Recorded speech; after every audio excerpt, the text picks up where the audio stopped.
gamers, and welcome to episode 500 of the Super Ultra Podcast Arcade. This is going to be a special episode where we discuss our top 5 games since we started recording this podcast over 11 years ago. That's kind of crazy to say that out loud, Dominic. We both made it to episode 500. I know, man. We're the only podcast to ever do a 500. Don't look it up. Just take my word for it.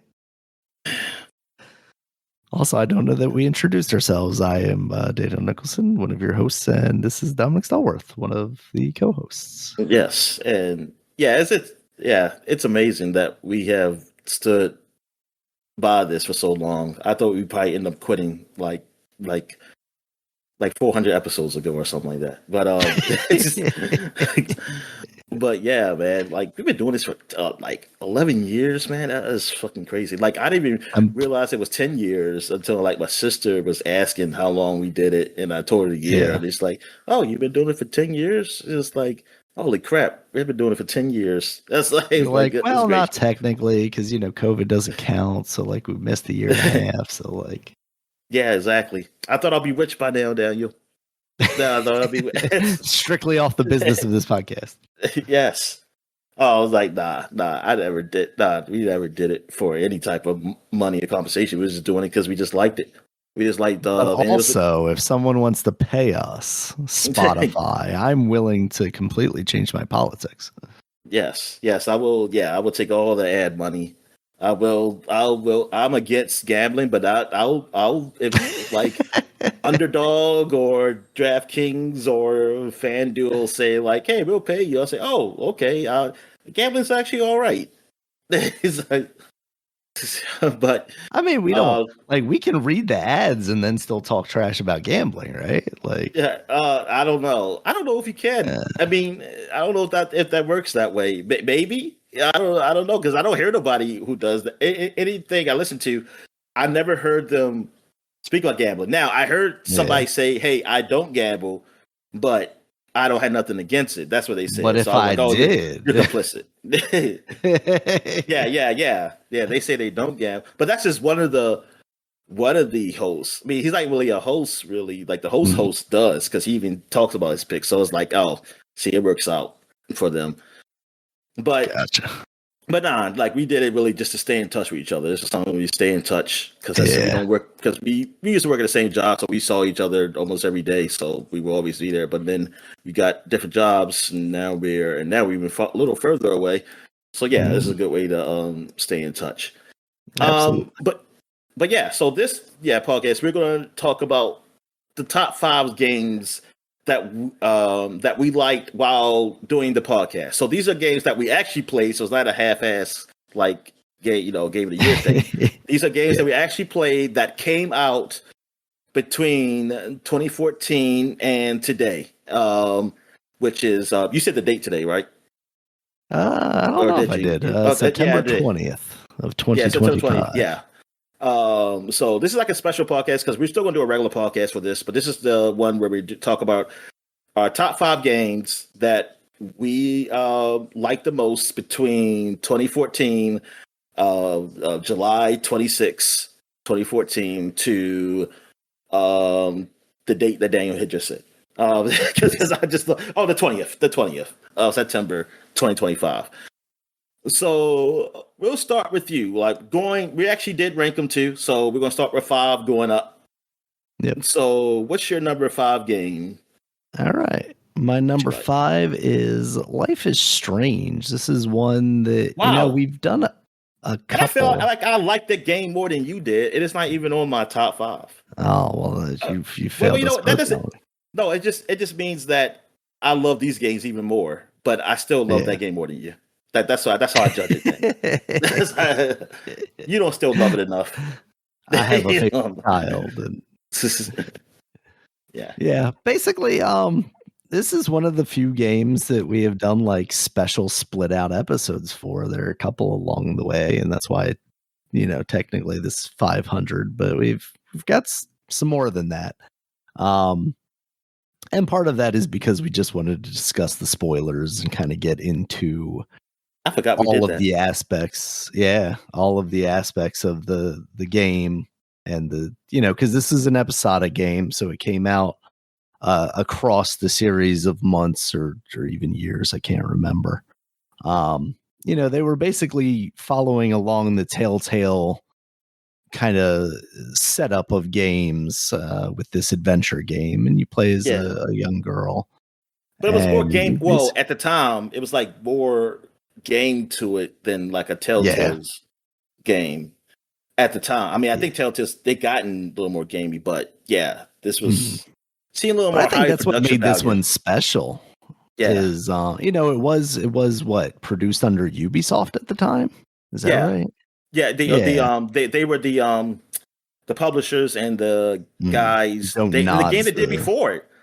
The game, it was like an action game, like an action type of game. I forgot what it was called. Remember Me? I think it was called. And I played a little bit of that, but I never really got into it. But it was definitely a total different. I mean, I never played through that game. Maybe some people might say that, hey, this is something similar to that. But nah, based on the but I played a little bit of that game, it was like totally different from what what's this game called? I forgot. Life is Strange. Life is Strange. Yeah. So and to that point, I think what they did as far as like making this more of a game than some of those earlier Telltale games. Telltale kind of went in the way of like, oh, here's going to be like a quick time event where you're aiming a gun or something like that.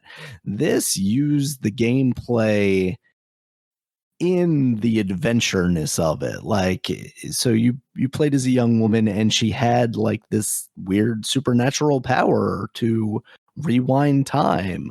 So you could actually make these choices.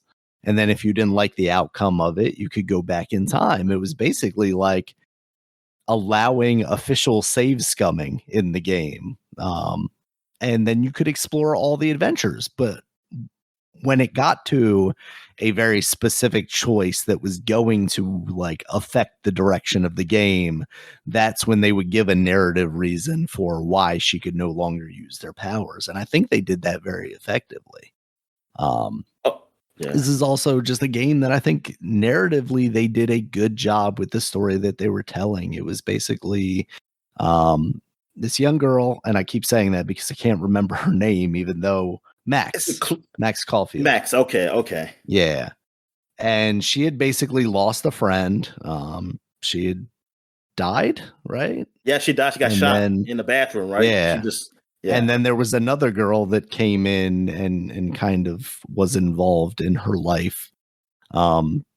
Basically, the cool kid came along and you start hanging out with her. And then all this crazy stuff happens. And just the story of it, I thought was very well written, very well performed. And all the choices, like, they just kind of made sense. You also have like it is a murder mystery at the end of the day. You're trying to figure out what happened to this other woman, and it turns out spoilers. Well, actually, was she 18? Maybe she was. Might have been. Yeah, might have been strictly for like story purposes, so they didn't have to also be like, this guy is not just a creep; he's a pedophile. I think they, a lot of games try and stray away from having to have that conversation. Yeah, because it doesn't get to because you found he's not that kind of. He's just a killer. He's not a. It didn't seem like it was anything sexually motivated. When you find out at the end. Yeah. Even though exactly. Yeah. Go ahead though. Yeah, I thought it was really well done. I thought it told a very interesting story, and the gameplay for it being, an adventure game more in the modern sense, what we see now as far as like the Telltale games and ever since like The Walking Dead and what's evolved out of that. I think it's basically the best version of that.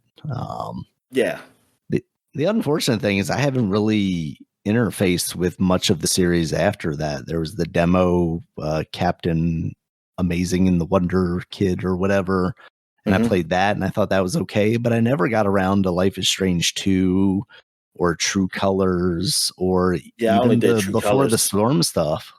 Yeah, I only did True Colors, and I started before the storm. I just never went back. It's like one day, like I said, when I can stop time, I can play all these games, man. And then once you can Max Caulfield it, you can. yeah, exactly. If I can just, yeah, stuff. exactly. I want her power, and that was the disappointment of True Colors. Like, I don't got the power, but you did get new power, so it was something. So it was all right. Yeah, man. I'm glad you said that game for at least that be mentioned. That's cool. Yeah. All right, so I guess I get into my number 5. I mean, both of us we had a pretty hard time like making this list because getting these games to 5, and then like because there's so many good games we played. I almost texted you and been like, "Can we do 10?" And then I was like, "No, it's 500. We should do 5." Yeah, doing the hard cuts here, exactly. Dominic. Exactly. And then it'd be less editing for me. So number 5 is Hades. Hades is a roguelike game that came out in, I want to say, the end of 2019, and I mostly played in 2020. So I played like a ton of it doing like before COVID and after COVID. I was playing that game because I don't think I beat it till maybe after COVID was announced. I don't remember. Looks like it came out September 2020. But it was in so maybe early that was access that was December early access. 2018. So I did. So most likely, yes. No, actually, I probably beat it in 2021. I think it was one of those games that I said I think I like, but I didn't. I hadn't played it yet, and then I played it, and I was like, "Oh yeah, I really like this game." So yeah, you played as a character. You were like the son of Hades. Again with the Zagreus or whatever. I forgot his name. Yeah, Zagreus. But he was basically almost like a rebellious, like, well, I would say kid because he's an adult, really. But like he was about this guy. He wanted to leave the underworld. Rebellious team. Yeah, he wanted to leave the underworld. He was tired of being stuck there. So how the roguelike element is that you go through the dungeons basically up to the surface, and you do all these, basically fighting all these enemies, and like you're weak and stuff like that. Just like roguelikes, and then you get stronger as you learn the game. Also, like your experience, you learn the game to get further up until you get to the top, and where you fight Hades. Like each dungeon has its own bosses and stuff like that. And then you have the gods who help you. They're the ones who give you the power ups and things of that nature to help you get up to the surface. But it's very narrative driven. It's not like what other roguelites were, which were basically more so gameplay than the story. This was both. The gameplay was fantastic and the story was good. It's great. This is really like the game that got me into roguelikes, really, because I didn't really understand the concept of roguelikes. I didn't understand it really. And then when I did play them, I was like, why do I care? Why do I want to play a game that's kind of hard and I just keep dying and going back? I was like, I don't see this. And this really showed me why that was fun. I mean, plus I'm more of a story-driven guy. I'm a guy who loves stories in games. Like I will take that over gameplay a lot. Like sometimes game can be dull, but the story's good. I'll go through it. And this was what got me into it, because then I started liking other games of that nature, even though they weren't great stories, but I understood the gameplay. I was like, okay, I see what the hook is, and this is what got me into it. And they had voice acting, they went really big with this game, and this is like, I mean, AAA quality from a developer that, I mean, I don't even know who the publisher is. It's would you consider them AAA? I don't know, because it's not attached to a publisher like I'm used to, but. If it is considered independent, I mean, it's one of those games, kind of like CD Projekt Red game, something like them. Like they really put a lot into it, and yeah, the game was a success. I see why people liked it, why people had it high on their lists, man. And now 2's about to come out, and I do want to play that. And because hell, it's back on Game Pass now, Hades, and like I didn't even think about. And every now and then I play it. Every now and then, get back into it, man. But yeah, that was a game I was really hooked onto. Yeah. All right. So what's your number 4, Dan? My number 4 is Shovel Knight.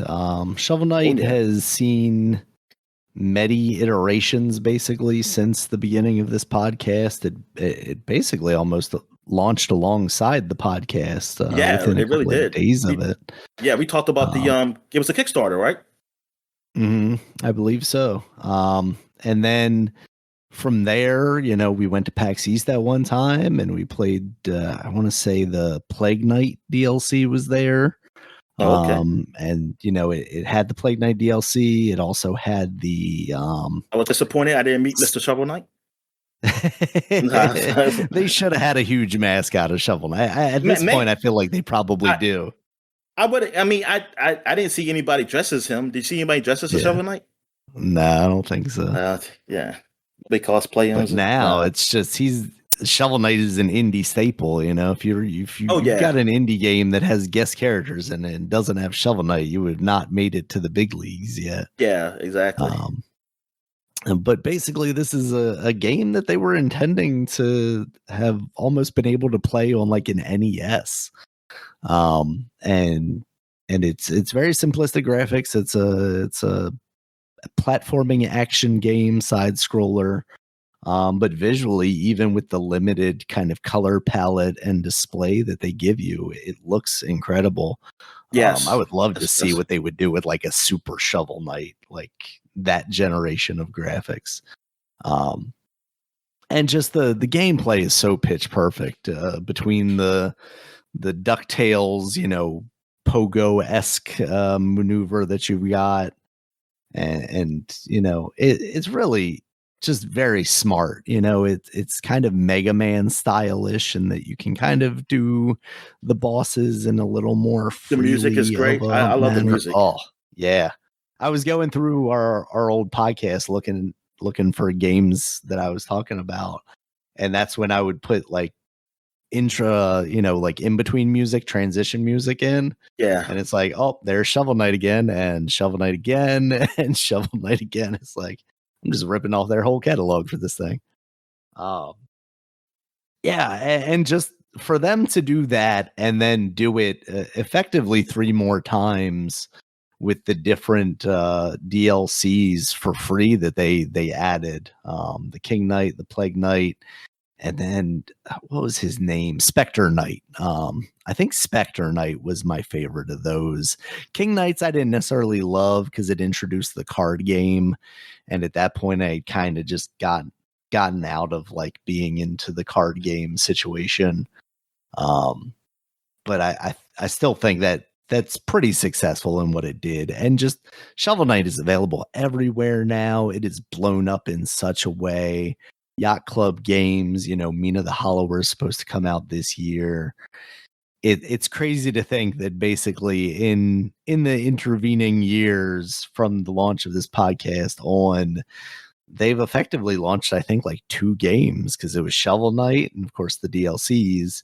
And then they did Shovel Knight Dig, which is somewhat like, it's okay. It's not as good as Shovel Knight. It was a hard bar to meet again, apparently.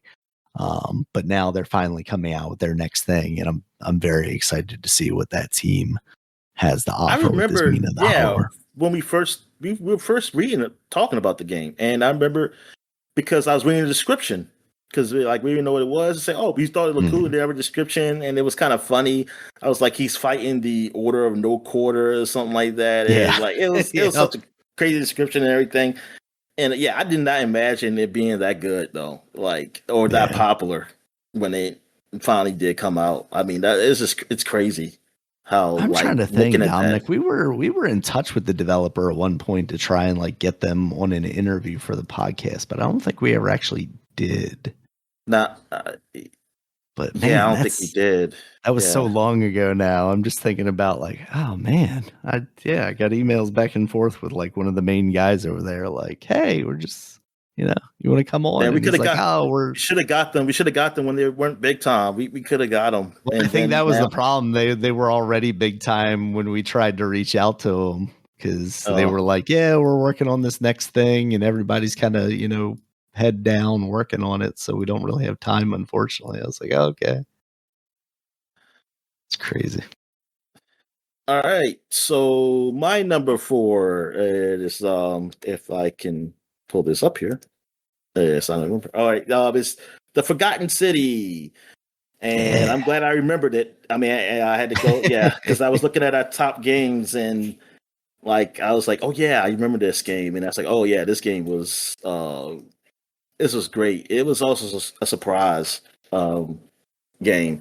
It's Forgotten City was like a time loop mystery game where you go into like this past of like Roman a place in Roman times. It was in somewhere in Rome, but um it's been cursed. They have a golden rule where if you commit a sin, everybody dies.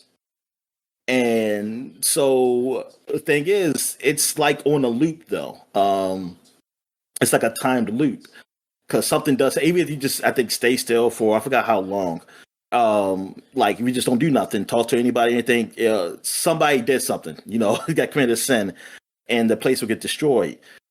And then you die, you come back, and it starts from the time when you first came. Like it's like you go back in the past, and you're coming there for the first time, really, and you remember everything, but the people around you don't.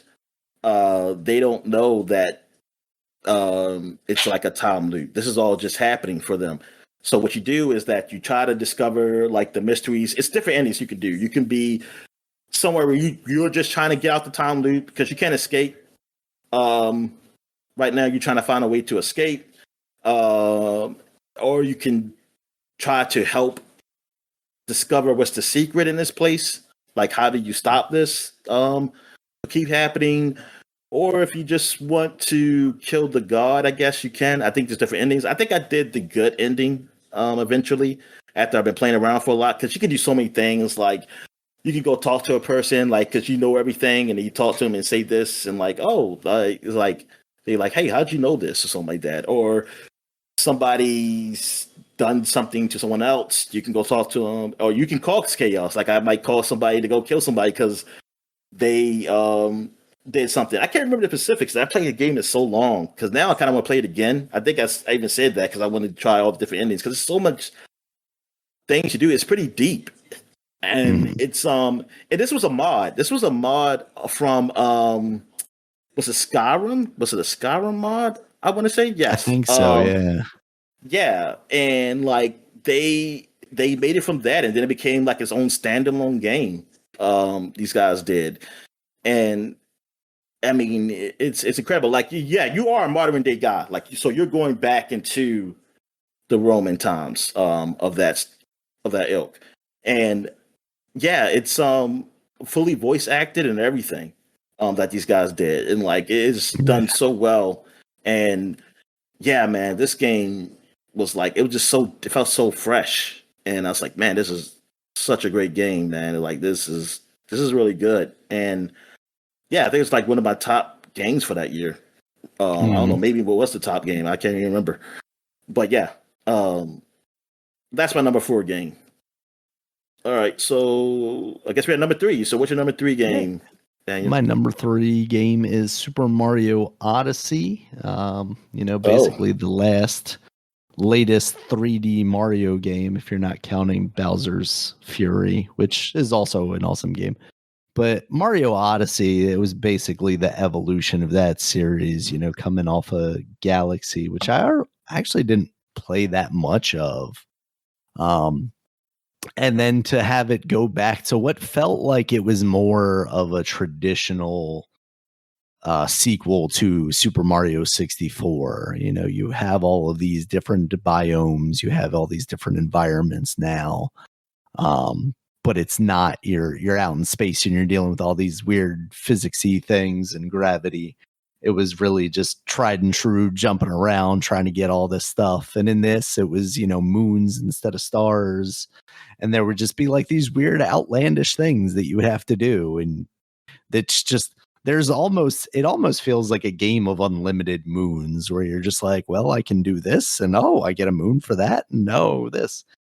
And, it added the new gameplay mechanic of now your hat is like this sentient being who allows you to throw it onto another creature and then become that creature. So it expanded the gameplay so much by giving you the opportunity to basically play as like any number of other things out in the world, whether it be a Goomba or a Koopa or a blooberfish or even a T-Rex.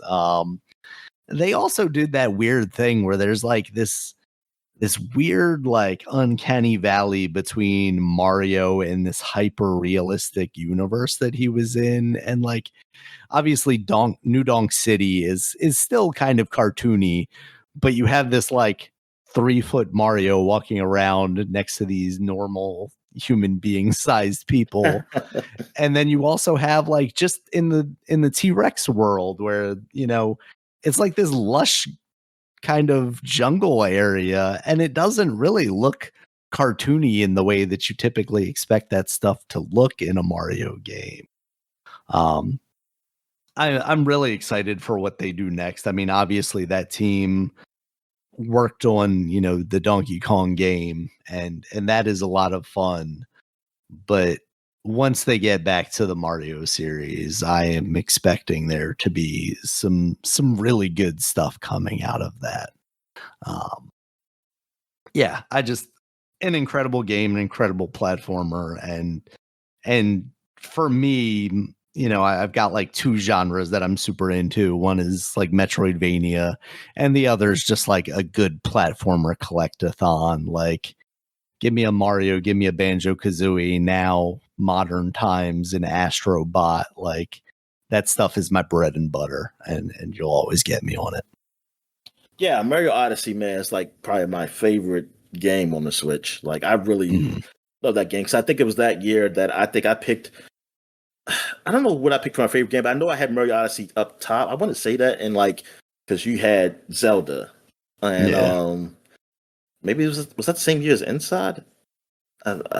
It might have. I don't know. Like, yeah, where's my spreadsheet at? Because Mario Odyssey came out because Breath of the Wild Inside came out was 2016, and that was 2017. Okay, Night in the Woods was 2017. Oh, because I had Night in the Woods probably up there, that top, and then Mario Odyssey. And because Mario Odyssey came out the same year as Breath of the Wild. Breath of the Wild came out the launch, and Mario Odyssey came out the fall. And and I was like, oh yeah, I like this one. And yeah, so I'm glad you even mentioned it because I was trying to figure out if I could get that on this list, but it was just these games up here. I said, I think I like this game because they're a little fresher than Mario. Mm-hmm. I probably liked it a little bit more, but I still like Mario. Still like my favorite Switch game. Like, I haven't played any other game or because of the expensiveness of the game, like they don't go down in price. But even still, like, the interest of the other games don't really feel like Mario Odyssey. I'm thinking like, Darren, this is almost like the N64 for me. That like, wow, Mario 64 was the best game, like one of the best games on that system for me, and that was like the first year it came out, and nothing has really topped that. I mean, arguably, maybe Banjo-Kazooie, but I didn't really get into Banjo-Kazooie. I played it, but I just didn't get it. So because I'm kind of upset that like they haven't done another. I was hoping that they'd do another one that's similar. I mean, all they did was repack 64, Mario 64, and what's it called? I said Splash, Sunshine, and then Galaxy. All right, so my number 3. Okay, I gotta get my this out here again. Is Vampire Survivor, man. This was now you talk about surprises. Like, this game, I did not really know much about this game. Here's the thing: is it was on Xbox Game Pass. I think it was early preview on Game Pass too. It wasn't even like 1.0. So I just heard, like, I think I just saw it on Twitter. Somebody saying like, oh yeah, like, because the people talk about like their favorite games. Some guy said, man, my favorite game so far is Vampire Survivor. I can't believe this is like one of my top games is only like $5 or so something like price or whatever it was. And I was like, Rabbi Survivor. Then I remember saying I did see that on Game Pass like advertised, but I was like, it didn't look interesting. It looked like it's a small, pixelated game that is like, it Basically, it doesn't looks look like they that. stole old Castlevania art for it. Yeah, and I was like, this doesn't look like something I want, because when I watched some gameplay, I was like, well, what is this? So I played it, and then I realized, like, hey, I can't press the button to hit the guys. And I was like, it just, but it's like, I don't know if I like this. I think I stopped, and then I tried it again, and then, I mean, I just got hooked, man. I just got hooked. I think you tried it, and then, like, you played it a little longer than I did at initially, and you was telling me, like, but you basically explained, like, there is an end. Game. Weird. Yes, and there is an end to it, or something like that. You can beat it, and I was like, okay, let me go try this again, because I just didn't know where it goes. I was like, does it end? Like, what's it supposed to do? And then I start learning everything, and then, oh my goodness, I just got hooked into this game. I mean, it's a roguelike game, where, like, it's like auto attack on your character, and you're just and as you get powerful, you get new weapons, and you also get new kind of power ups to those particular weapons, so they can either, like, auto attack faster or anything, or, like, powerful. Like, yeah, as the game goes on, as you level up, you collect these orbs that help you level up. And then there's different stages, and you get to, like, basically at the end of each stage, like, death comes and it just kills you. And thing is, you can possibly kill him too. It's hard as hell, but if you just get strong enough and have the right weapons, you can beat him. Like, basically almost like the stop one, like, it stops the time and things of that nature. Like, you can do it. And yeah, man, I just got so hooked into this. They have different stages you go through the game. Then they start having DLC, and the DLC was great. A lot of the DLC was great. They had one when there was with Among Us, and that was pretty good. They had Contra, they had Castlevania. That was really good. They had Contra too. Oh, I did say Contra, didn't I? Yeah, I did. They, like, it's pretty good. Like, there's the stories, you have to read, like, the descriptions of some characters, and actually they do have it where, like, there's a mode where, oh, this is, like, specifically for this character, and it's like, hey, this is a little story. Like, you just read it. It's not really nothing that you don't really care about it. But yeah, I the mean, production values aren't high necessarily. Yeah. I mean, if you read it, and if you want to, it's like, okay, there's something to this. Because I never understood the vampire part, honestly, because I was like, I don't even know. I remember, I think you find them. I think He's you right fight there on them the title screen now. Like, come on. And I think you fight them in one of the stages that after you beat, like, all the main stages. But I don't remember that much anymore, like that stuff, because I've been doing all this crazy other stuff. Like, it's so addicting. Like, the game is just so addicting, and you get, like, it's like 30 minutes really time on each stage. So you try to survive on each stage for 30 minutes. And I remember just playing this, like, man, I don't see me just staying doing this for 30 minutes. It's kind of a little too long. But nah, man, I get lost. I was like, oh, if I survive for that long, man, the time just flies by, man. It's like, okay. And yeah.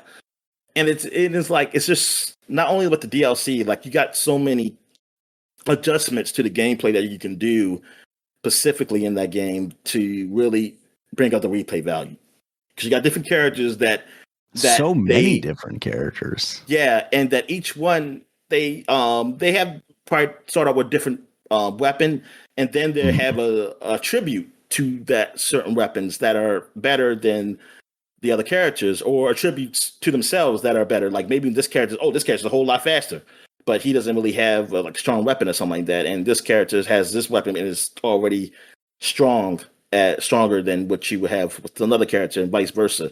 I mean, it's just, it's a lot to that game, and for the price, I think it's damn good. Like, with all the DLC, it probably equals to, like, a normal game. I don't even know if it's still go over like $40 though. I'm not sure. But yeah, I don't think so. But it's still, but I think with every DLC, like, if you get the DLC, it's still a good price. I think it's still a great price, and it goes on sale. Stuff goes on sale, especially a lot. For the amount of content that they give you.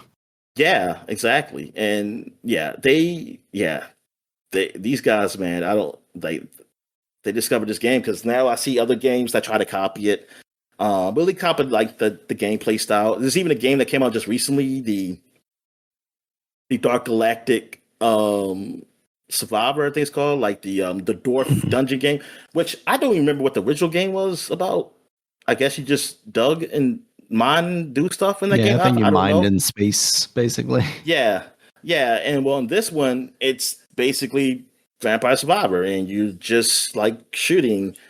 It's auto attack button and stuff like that, and I like it. I mean, it's actually enjoyable. Yeah. But yeah, in some of the games I have played that they just haven't scratched that itch like Vampire Survivor. I think this is the closest thing right now, but we'll see. I'll talk about that more on the other podcast. But yeah, Vampire Survivor is my number 3. So we're at number 2 now. What's your number 2, Dan? My number 2 is Tears of the Kingdom. Basically locked myself into deciding between Should have been Breath of the Wild. Oh, well, it could be. It could be. Yeah, I could still have it on there, even though I'm spoiling it right now. I locked myself into choosing one of them. And I think the powers that they give you in Tears of the Kingdom are just so out there. Like your ability to build things, and then like your ability to just shoot through the whatever surface you're above and clip through it, basically, I think breaks the game in the best way possible. Like it's one of those powers that like I forgot so many times that I had it because it just doesn't feel natural. It's like you shouldn't let me do that, game. What are you talking about? And it's like, yes, but that's the only way out of this situation. The story also feels like there's an actual story there. All of the stuff with Zelda and the time travel, I think is very interesting. And then for something that I thought was just going to be kind of like this weird, expansion-y kind of thing with the underground stuff, I really thought that was just going to be their kind of excuse of like, hey, we didn't build a new area for this game, but we got this for you to mess around with. And it ended up being far more than I expected it to be. And it is actually interesting. I will say one of the things that I had trouble with in messing with that area initially is just like traversing it can be difficult. And you need to be comfortable with utilizing like your ability to build things. Like I felt like if I had built a vehicle to move around down there, that I would be cheating the game. And I don't think that's the case at all. I think that's kind of their intention for you to do that. And being able to maneuver around that makes the game far more enjoyable in general. I think all of the kind of shrine stuff is right up there with Breath of the Wild. The only thing I will say is that like the divine beasts or whatever dungeons I felt were a little bit better in Breath of the Wild than the stuff that you have in Tears of the Kingdom. But other than that, I think Tears of the Kingdom really excels, adding like members to your party, basically. So like by the end of the game, you're not just Link running around. You're like this whole squad of like ghost guys behind you. I thought it was really cool. A different take on Zelda. And yeah, just like this being the direction that they went with Breath of the Wild and Tears of the Kingdom, it felt so refreshing. And now it feels like they can't go back to that well again because it won't be as refreshing. So I'm interested to see what they do with the Zelda series going forward. Because it feels like you can't then like limit people again, but like how do you expand upon it past what they've already done? But for this being basically like the magnum opus for the Switch, and seeing it, at the end of its life, even though it had another year before, the next system came out. I think they did an excellent job taking what they learned from Breath of the Wild and expanding on that and creating a truly unique and new game out of that. And then the improvements that come along with the Switch 2, the higher frame rate, and resolution, I think do add a lot to that game. It lets you experience that game in the way kind of it deserves to be experienced, as opposed to, for the most part, because you're always engaged with the game, the slowdown isn't like super noticeable, but there can be moments, especially in the quieter moments, like when you were going into like the Lost Woods or like that kind of area where you're like, I'm not really fighting enemies. I'm not really doing any of that stuff. I'm just walking around and there's slow down because there's lights shining through the trees or something like that. So having that all smoothed out with the Switch 2 edition, I think just puts basically the bow on what is a masterpiece of a game. Oh man, yeah. That's great, man. That's great that you like that horrible game. That's good. The yeah, I'm just joking. Nah, man. I mean, yeah, it sounds like yeah, it's a lot better than that. I mean, it sounds like there's a lot of improvements they made from the first game.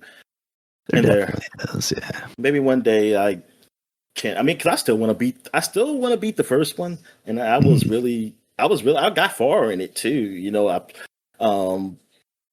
but then I just stopped. Now I want to go back. And I wish I still had that damn save though.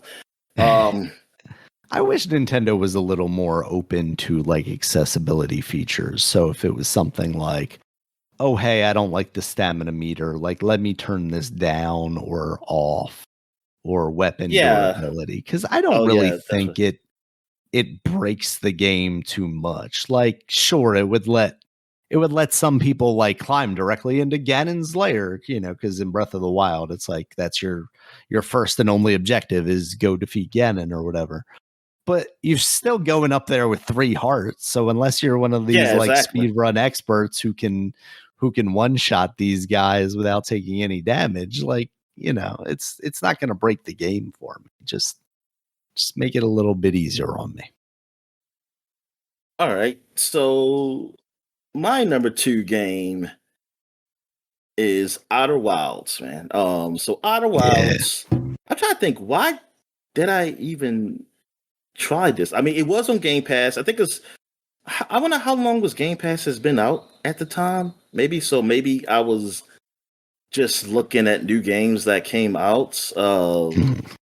Because I forgot what year the game came out. I'm trying to remember. Game Pass launched in 2017, and Outer Wilds.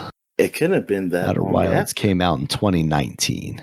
Okay, so yeah, it came out like 2 years late. Okay, so like before definitely COVID. Or 2020. Yeah, maybe 2020. It came out. You said. I got 2 different dates. May 28th, 2019 is what it says here on. Yeah, because I played it like kind of for Windows and Xbox. Came out because I think it was I want to say it came on Game Pass at launch, and that sounds right. Yeah. Yeah, because I played it too. Yeah, because I think I heard it on a podcast, somebody describing it. So I think that's why I gave it a shot. And so it's an open world exploration game where you and it's like graphically it's I don't know, whatever's between 64 and like maybe PlayStation and between PlayStation and PlayStation 2 kind of thing. Maybe PlayStation 2 somewhat but it's good enough. It's like real graphics. But it's also like very floaty. I know some people really had a hard time playing as it, and like you're an astronaut basically, and it's like a weird, like you're an alien too. Like this is like a different world or universe or whatever, like galaxy you're in, and it's a galaxy that's in a it's a world that's in a 22-minute loop. Well, the solar system basically, because you're an astronaut. They tells you to do like get some things to help build your ship, and like you got like a little rust bucket like ship or something, but you get off the planet and you shoot up, and then you see you can just travel to these other planets, and it's like they're not far or something, but it just feels so like different. Like it feels like maybe you are in like outer space and you are in the world because it has like gravity and stuff like that. And then you could travel and land on these planets. And like one planet is like a whole bunch of tornadoes or something like that because it's just like a storm. But as this stuff is going on, the star is getting bigger. The sun, your sun or something. So it's gobbling up planets too. And this is basically a 22-minute loop where it explodes. And then civilization, like you die. And then you come back. It kind of might be what Forgot City was kind of like that with that. And so this deals with that too. You're just trying to find out what's happening. Why is it how I guess how to stop the sun. I guess at some point you can do that. I do. The end game is really blurry for me because I did do it. I remember it's a lot, but it's like a lot of secrets because as you play through the game, you know you're not going to be able to do everything. So what you do is go to a place, try to solve this puzzle to understand something, then go somewhere else. And eventually you understand some secrets. And like as you're exploring, man, you go to a planet that's like basically hollow. It's like really small, like thing. Kind of remind me like you in Mario Galaxy in first person or something, because like you can run around the planet because it's not that big. And then you go inside of this like hollow planet, then you see other secrets. Then you see writings of somebody who they know what happened. Somebody, I guess, who came from your planet and saying like, "Hey, the sun is about to explode," and then you got to put these puzzles or mysteries together, and then you learn about this ancient civilization that was there because they like old things they had, like in their technology, like they knew what was happening and going on, and something happened that's causing these time loop. But you're only experiencing it though; nobody else does, and it's like, yeah, it's really up to you. It's like there's no hand holding. Like it's up to you to really discover what's going on. But the exploration, it's so fun. It's just so fun. Like you travel out in your spaceship from the planet. Like you can see you lift off, and then you see these other worlds that you just go and land on, and everything. And yeah, it was so great, man. Like it was. I really loved it. I really liked that game because I was playing it a lot, and it was so cool. And it's how you bounce. Like sometimes I think I jumped too high, and one of the tornadoes had shot me up the sky, and then I'm just in space. Like I'm just stuck in space. And sometimes I just know like something explodes, so I get like close to it just to see the end of the world. And then one time I try to outrun it. I run the explosion, like I travel to the end, like to the galaxy, but you still get caught. It was just so cool. Like this how they did that, man. Like this game, man, it was great. Like this is definitely one of my top games. That you have. I have number 2, but I think it was my game of the year at the time. When we did it and when we did the list for that year. But yeah, man, this game was incredible. Like it was really moving, man. Like just seeing that. It's definitely one of those that like I hear talked about so much. I mean, by you as well, like such high praise of it.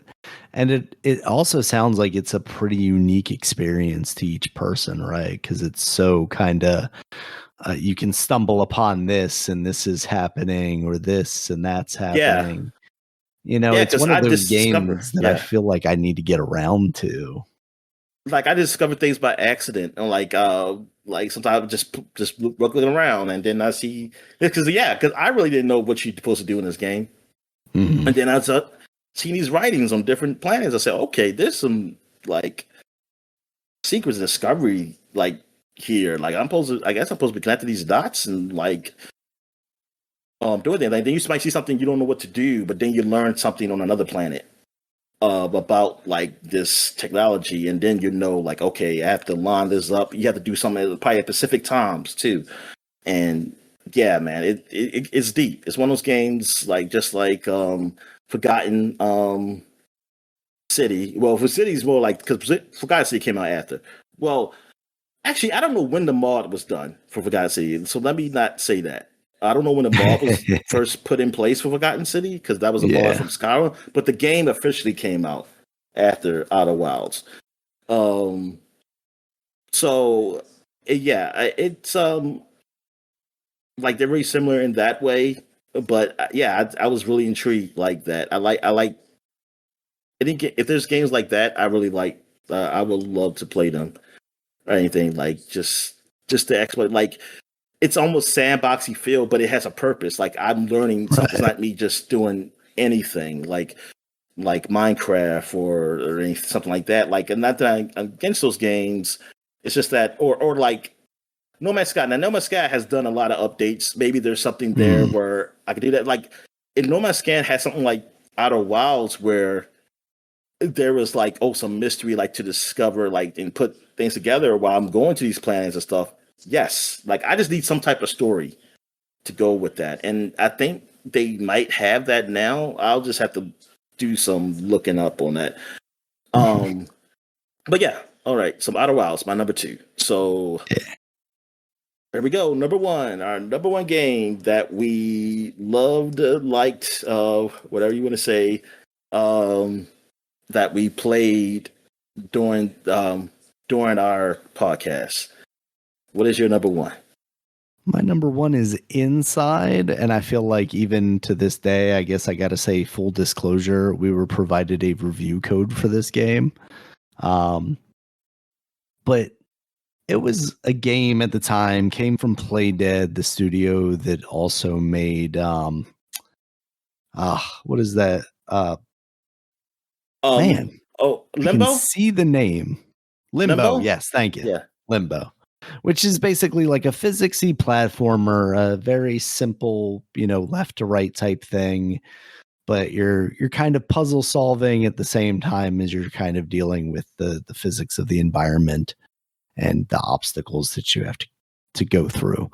Now, Inside takes that and then evolves it in so many different ways. And I remember this being what was so special about it to me is that it's a relatively short game, but in that time, there are like 6 or 7 different concepts of gameplay that felt like they could be evolved into their own specific game. Like they crammed so much mechanically into the game without overcomplicating it that it was this very special thing. The graphics, are good. It has a very like Tim Burton-esque, very somber vibe to it. A lot of shadows and kind of playing with the darkness. And there's not much. I mean, I guess there is kind of more to the story than there initially kind of. Oh yeah, I mean reports. It's one of those. It's like I mean I know there's a name for it. I just can think of like those stories where it's more visual, like it's no word spoken, but you get enough of it. It's definitely conveying something. Yeah, and then by the end, I felt like I had some level of satisfied, ending to it. Like we accomplished something here. Yeah, exactly. Yeah. And to that point, the ending I thought was like pitch perfect for the game that it was. This kind of really odd thing. You're a happy blob. Yes, you're a happy meat blob. It really is just an incredible thing. It's another one of those things, much like Life is Strange, that almost feels like it's important to the lore of this podcast because we also did. A specific episode for this game as well. And because of like the length of the game, even when I was making this list, I was like, I feel like I should go back and play Inside just to like make sure I still feel the same way I do about it. And I didn't get a chance to do that before recording, but I think in this next week, I'm going to try and put some time into just going back to that game and revisiting it. Just an awesome experience from a relatively small team. Unfortunately, it seems like that team is kind of fractured since then and, gone gone in a couple of different ways, but hopefully we'll get another experience in a similar vein eventually. Yeah, that game. I mean, yeah, I really love that game too, man. And I'm glad, I'm glad you're saying these games that I love, but I just couldn't get on my list. So Yeah, like Inside, yeah, because that was our game of the year for that year, and yeah, it was incredible. Like it was very like I said, like a narrative of it, like without any spoken dialogues, really through the gameplay, and like you kind of just see it and go through. And yeah, like you said, it's really somber. I never played Limbo, but that's the kind of vibe I get in Limbo too, just from looking at that. absolutely. So, but this is like, yeah, like the graphically, like how the shadows work, man. Oh man, they were good, man. They were great. And yeah, man, that game, yeah, just like the platforming, the way that the animation was, and I felt like just climbing and doing things. Pretty brutal how you get killed too.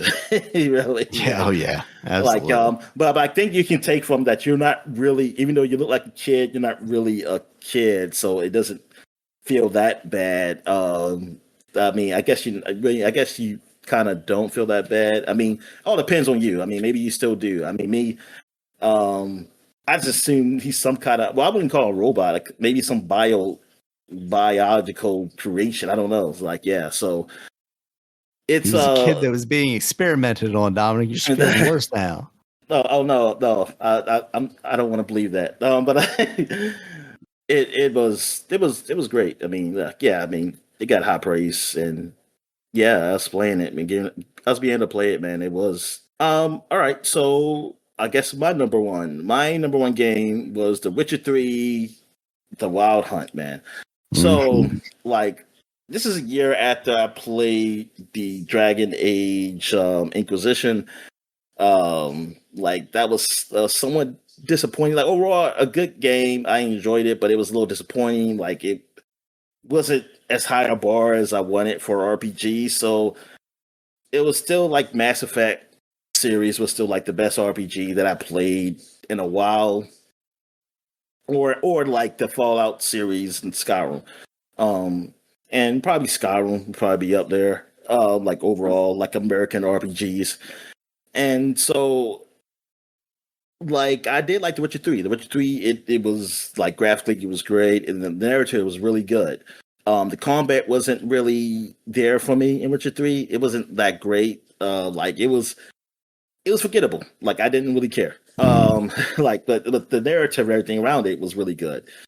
And now with Witcher 3, like I've seen Witcher 2, I'm sorry.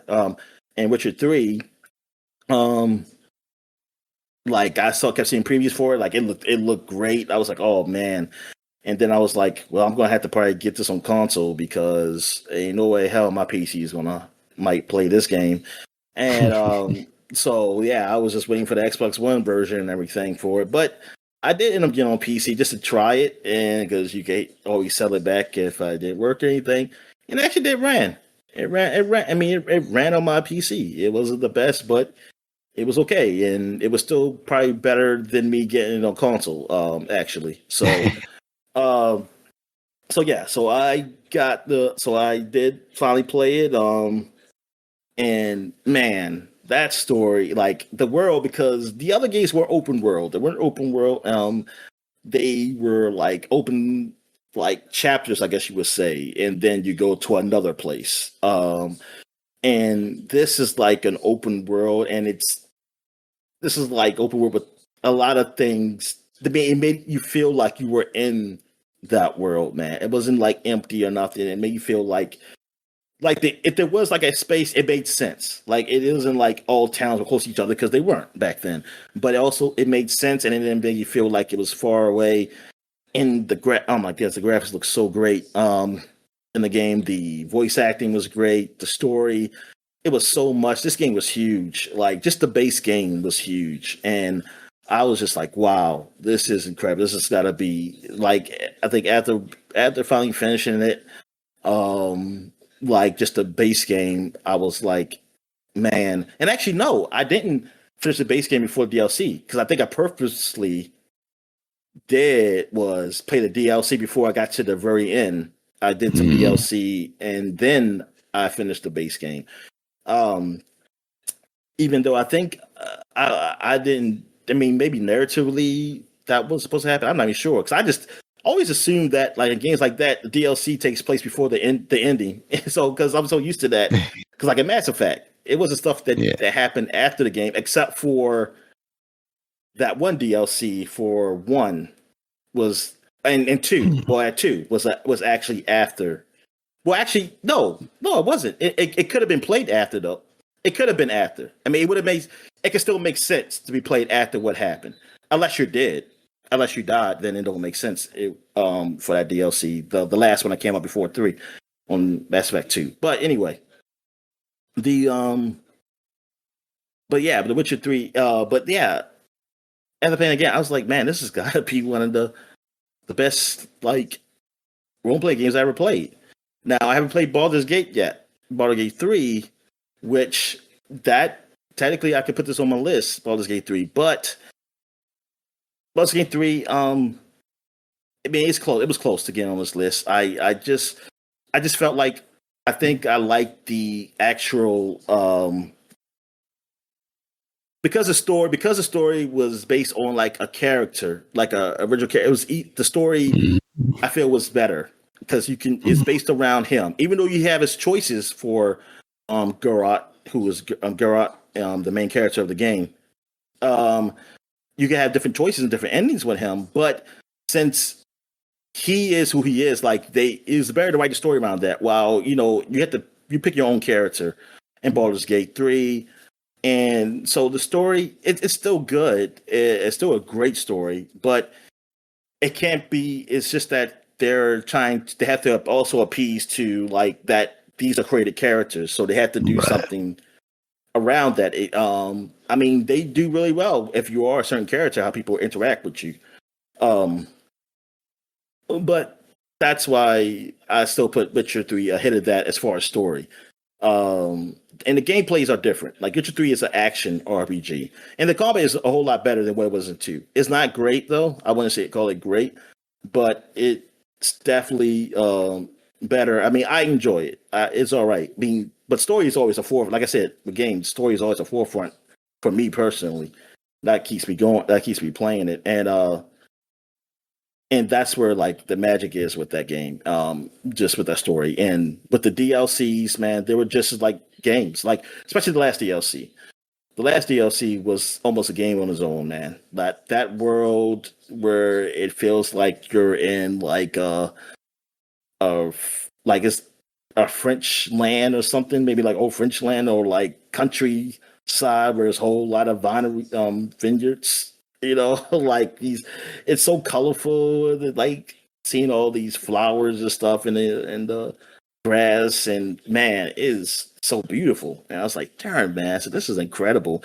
And it's incredible to think about, like now that because I even see somebody who beat it recently, I think last year, and describing it, and it's like, because even they say it's like, man, this game still holds up compared to some games today, and that's why I always say like games, they really haven't like for graphic wise, like it's mostly just like the lighting, ray tracing, stuff, things of that nature that has gotten really better, but like it's still not that different from those games of last generation or even the generation before. Like especially last generation, like it's really almost like, oh, now it's 4K. Basically some of those games. But yeah, like this game still looks incredible. This game is still like one of the best role playing games. Like I said, Baldur's Gate is probably in that. It's almost when this thing came out, almost 10 years from when this game came out, basically. And maybe it is, because did it come out in 2015? Did Witcher 3 come out in 2015? And Baldur's Gate came out 2 years ago, right? It wasn't last year. Was it last year or 2 years ago? Not counting the 2015 for Witcher. Not counting like the beta. Well, not beta, but they had early access to the game. Baldur's Gate's been out, but like when the full release came out, 2023.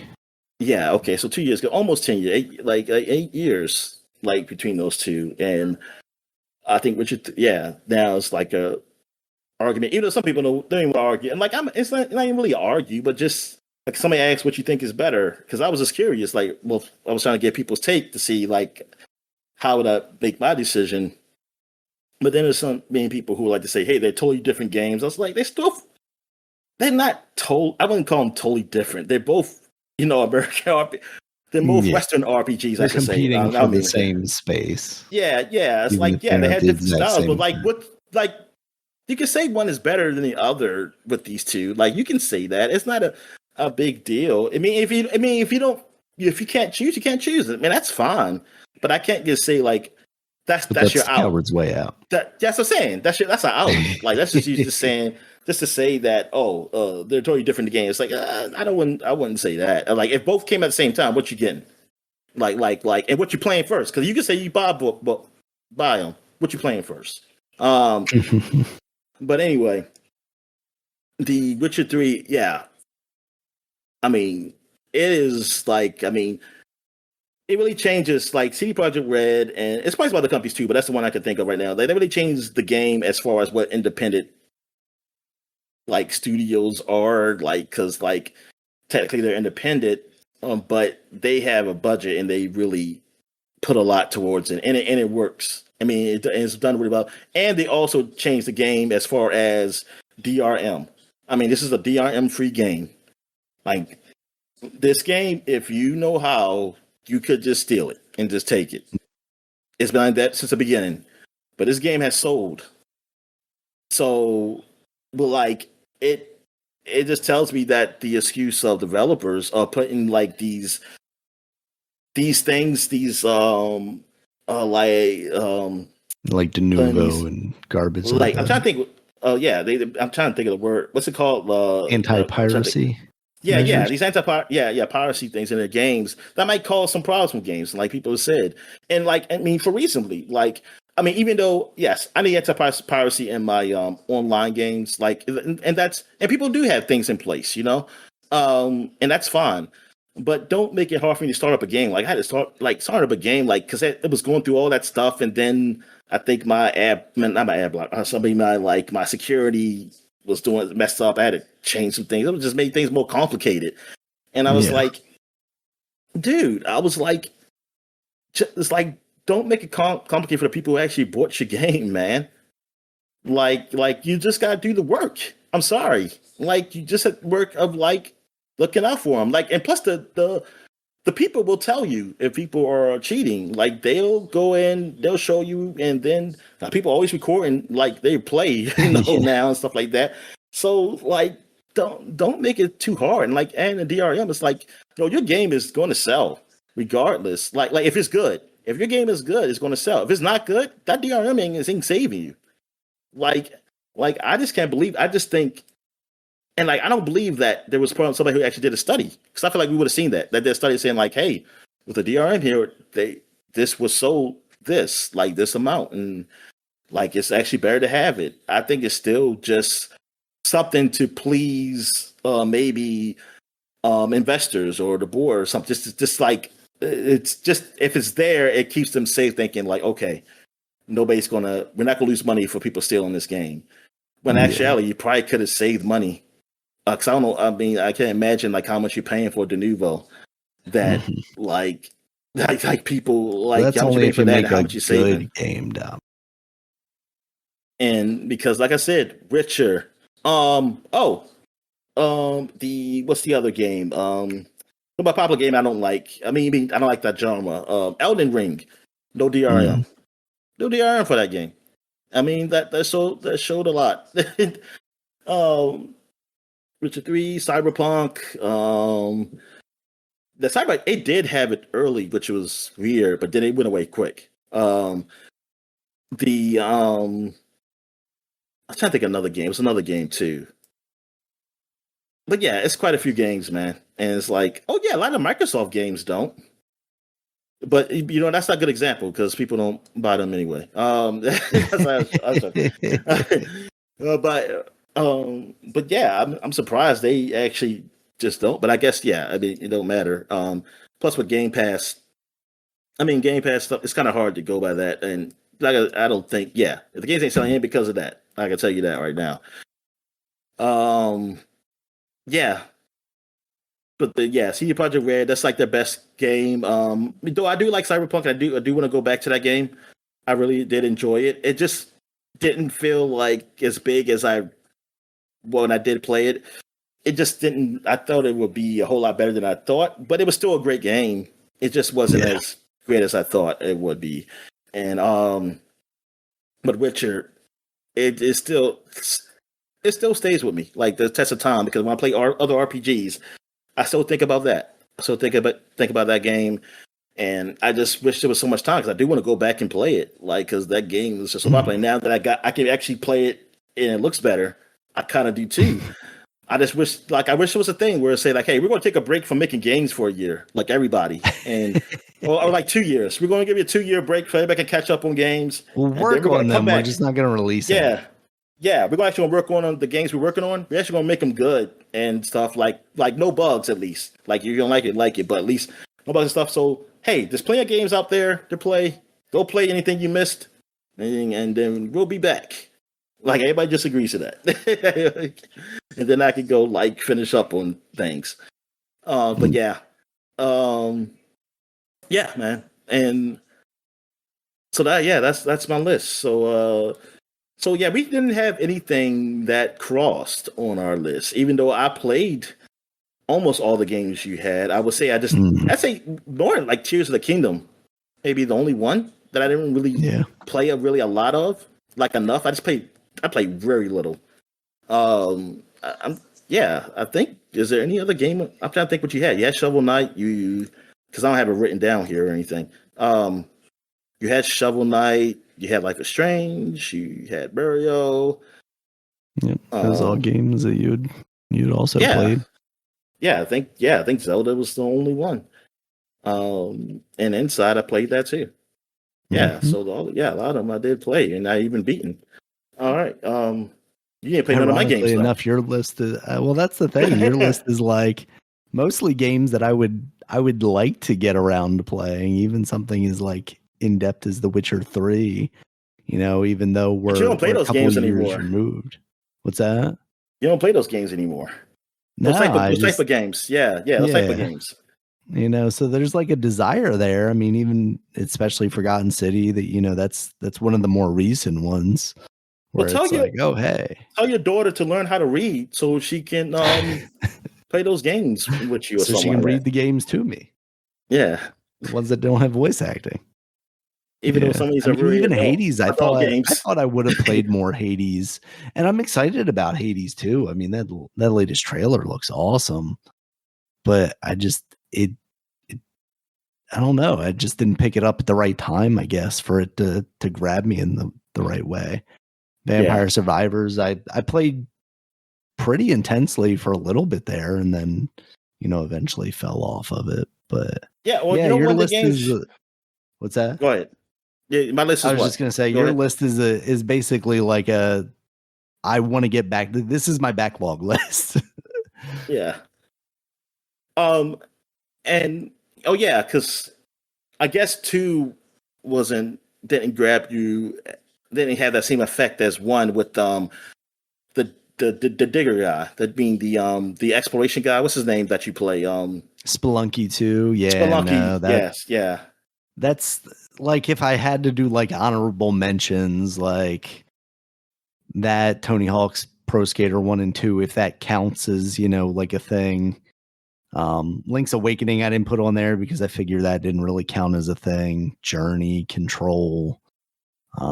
Wolf Among Us. Wolfenstein was pretty close to making my list, because that came out the year we started the podcast. I was thinking about that listening too. To the podcast, I had forgotten about some of the stuff in Wolfenstein. Like, you go to the moon in Wolfenstein because the Nazis had built a base on the moon, and then you're killing that was the first one? Nazis. Yeah, that was the first one.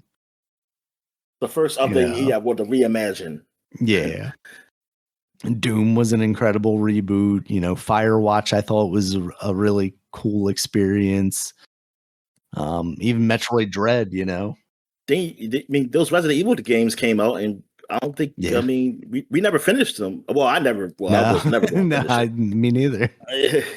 I know they're incredible games, but part of it is like the creep in it. Like I started playing 7 there for a while, and then it just got to be like, I don't know that I'm enjoying how tense this game is. And like for me, honorable mentions. Some honorable mentions is ones you actually said on your list. Mm-hmm. I think everything except for Zelda, and you know, Sonic Mania, man. Red Dead 2. Like a Dragon was really up there for me. Baldur's Gate 3. The AI Somnant Files was really big too for me. Like I mean, even though I did play the older ones, but I played them, but they came out before we did the podcast. The guys that did 999, you know, right. escape room thing, whatever. Do they also do Danganronpa, or is that a different company? I think the writer. I don't know about the developer. And maybe the developer too. Maybe I'm getting mixed up. Somebody does it. But yes, because they got a new game, which I'm going to talk about next podcast, which thanks for saying that, because that reminds me, I did play the 100 Line, which came out earlier this year. That's kind of in that vein of Danganronpa and AI Somnant Files, all those guys things. You know, Fallout 4 came out, but I don't know if I'll put it at the top, but I did like it. But I don't know without even Marvel mentions. I like the Trails games, like all the man, good God, like maybe only the first Trails, maybe that one came out before our podcast, but I think that's it. I mean, I think everything else came out after in the US. I'm not sure. I have to look up, but I think that's definitely the Cold Steel stuff. Yeah. It was another game that was I think like it's like Yakuza stuff. I mean, like a dragon. I felt like there was something else, but yeah, Wolf Among Us. You know, that came out when we did the podcast too. Did I mention Night in the Woods? Oh yeah, Night in the Woods. That's right. Yeah, that's what I was trying to remember. Yeah, because that's actually top of my list. I mean, as when I just write games down, and yeah, Night in the Woods, because how emotional that game was. Like that really stuck with me. Like that's definitely an honorable mention. Like Night in the Woods, and Super Mario Maker is like. Here's the thing, like with that, like that probably would have made the list if there was still a game I could play today. Like I would still hook up my Wii U. If I could. Super Mario Maker was still a game where you can still download people's levels that they made, because that was the one where you could actually edit the levels, so they're levels. And I like that, because if the levels were like a little too hard or something, I'll just change something a bit. Like, okay, I'll make it a little easier for me. Because then I'll probably be like, oh, I won't start from this position right here instead of over here, because I can't get past it. And I thought that was cool that you do that. But then they took that away from you and people said, oh, it stops you from cheating. But it really wasn't a problem, really. Like anybody, because it wasn't as easy. Like I said, somebody, like the way, I'm not gonna go through it all, but I know the way that you would have to be able to copy something. You couldn't just copy and paste. Like you literally have to build it like almost step by step. Right. Not everybody's gonna take the time to do that. So sorry, that's not a problem. That's not a problem. Unless you can tell me somebody has done this, but you gotta tell me how many times that happened. And that's the thing. That's what some people were saying. It's like it don't happen. Like, and then people get called out for it. It is somebody just gets called out for it. That's all. So yeah, and that's what just made Super Mario Maker 2 like I just lost interest in playing it. It sucked that they took that out. I mean, it sucks that that's the feeling. I wish I just knew that. I wish I knew that. But yeah, Super Mario Maker, because that was like one of my games for the decade of the 2010s. Yeah. Because of that. Yeah, that was just so awesome. All right. So I guess that's it, man. So I guess we can close it out. All right. Thank you guys as always for listening. If you've been here with us from the beginning or even jumped on at any point in time, thank you. And if this is your first time listening, welcome. This is our podcast. You can find us on all the social medias, Twitter, at Superpod. You know, I'm at Regulus MB. Dominic is at Dino Mans. Or at D Stalworth 5, going back to the old stuff, Dominic. On Blue Sky, Dominic's at Dino Man at DominicStallworth.bluesky.social. I'm at RegulusMB.sky.social and at superpod.com. You can find us on our website, superpod.com. It has all of our previous podcasts, all 500 plus of them at this point, as well as links to the places you can find us, including YouTube, where there's a video version of this podcast. There hasn't always been, but for the last several hundred episodes, I believe at this point, there has been a video version of this podcast. And as always, you can find us on audio places like iTunes, YouTube Music, Spotify, Amazon Music, and Audible. Until next time, guys, talk to you later. All right, see you.